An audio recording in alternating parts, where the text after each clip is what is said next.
Hello, bonjour. Aujourd'hui, on va parler du cas du prince Harry, le duc de Sussex. Vous savez qu'il portait plainte contre le Sun et d'autres tabloïds anglais sur l'invasion de sa vie privée. Et le juge devait prendre un jugement en janvier.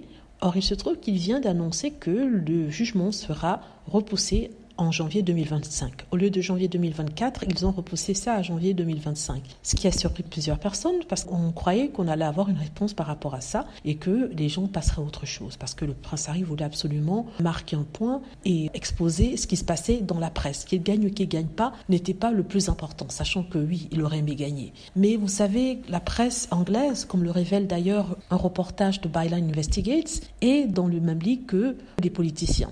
Donc, ils exercent une sorte de chantage sur les politiciens en menaçant de révéler tout ce qui se passe dans leur vie ou alors des choses qui ne sont pas connues du grand public. Et du coup, ils arrivent à manipuler les politiciens afin d'avoir un soutien. Ça a été repoussé au 25 janvier prochain. On vient d'apprendre en fait que le prince Harry est sur le point de lancer une autre attaque judiciaire contre le News of the World, qui n'est plus un autre papier que possédait Rupert Murdoch, mais qui a fermé à cause justement d'une condamnation pour espionnage sur les personnes privées. Manquement à la vie privée des personnes et des individus. Dans Byline Investigate, il y a un article sur les méthodes qu'utilisent les tabloïds pour obtenir des informations. Et cette fois-ci, une journaliste ou un journaliste, on ne sait pas en fait il ou elle est, parce qu'elle est anonyme, a expliqué comment les managers, les éditeurs dans les tabloïds les poussaient à aller au-delà du légal afin d'obtenir des informations et que la plupart du temps, elle essayait de garder ses principes et essayer de ne pas vraiment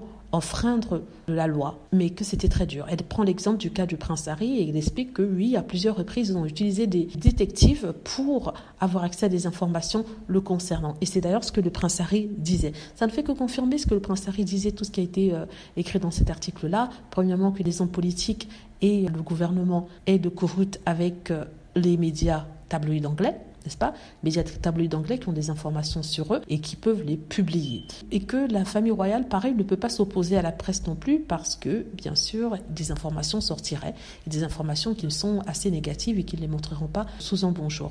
Donc, je voulais vous tenir au courant de ça, et voilà. Dites-moi ce que vous en pensez. J'espère que vous aimez la vidéo. N'hésitez pas à cliquer sur like si c'est le cas, à vous abonner pour plus de vidéos et à cliquer sur la petite cloche afin d'être averti lorsque je poste une nouvelle vidéo. Merci.